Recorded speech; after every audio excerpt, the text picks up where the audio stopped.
about gardens. It is fair to say last few years have been a challenge for the UK's gardeners. Maybe not these particular flowers. They look pretty good to me. Look at what we've had. Extended heat waves, and then we had one of the wettest periods in history. And those swings in weather do pose a huge challenge to plants. Now the RHS want to hear from people all over the country about how climate change is affecting their plants, their gardens.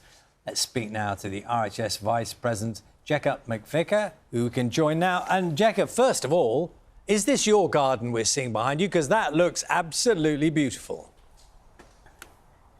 Thank you. Yes, it is my garden, and it's only 1 year old. I planted it because of climate change. I was inspired by my driveway when you come into the herb farm, because it was all gravel and all these herbs had self-seeded there, and I thought, wow, if they're surviving there, yet they're not surviving in my garden, what am I doing wrong? And I realised that with, last winter, wow, what a wet winter, and so I thought, gravel.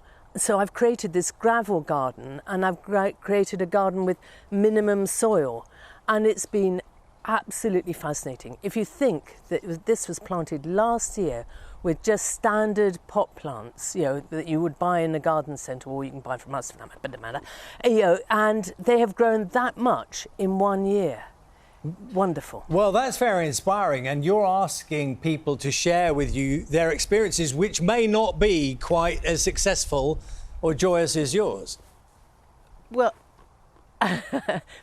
absolutely. I mean, this is a wonderful project between the RHS, the University of Reading and the University of Sheffield. So it is really important that we know where your successes are and where your failures have been. My big failure has been sage.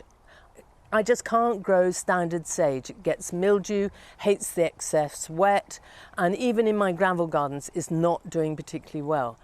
But what I have got now is pomegranate. I mean, who would have thought that I'd be able to grow here in the southwest of England pomegranate outside all year round?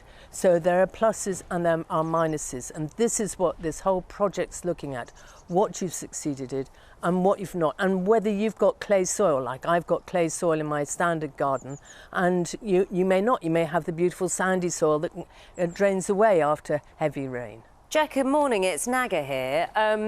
You might not be so pleased to hear. Our director, Jim, his sage is abundant at this moment in time. So, and yours, and you've been struggling with yours. This is the whole point. This is the whole point of this research project, is to find out where in the UK it's brilliant and where in the UK it's failed, or have your, roses. People have had a bad rose year. This year, my roses were stunning. Absolutely stunning. And in one way, of course, with this climate change, I don't know if you've noticed, pests and diseases more. It's really important to attract birds into your garden, because if you leave plants to go to seed like I do, you'll get the birds coming and they'll eat the slugs. And of course, it's been one of the worst years for slugs out. And they'll also help you with black fly and green fly as well, especially if you have flocks of tits and things like this. Also, I was going to say, what do you do? What will you be doing with this information? For example, I haven't noticed many slugs in my garden, and my lavender has been absolutely thriving.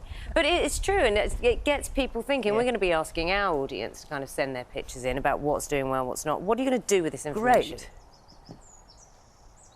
Well, they're going to, obviously, because they're scientists, look at how different areas of Britain are actually coping with different weather conditions. Yeah, as I say, down here we flood. In Kent, you're low in water. It's all these comparisons and which plants will be best for your garden in those areas. So it's a very exciting project, and please, all gardeners, join in. I'm rather envious, Jekka. You can have a nice cup of tea now and sit in your beautiful garden there and enjoy it. And we, meanwhile, will encourage people to give you more information. Thank you very much. Nice chatting to you. Jekka McVicar there, Thank you RHS very Vice much. President. Thank you.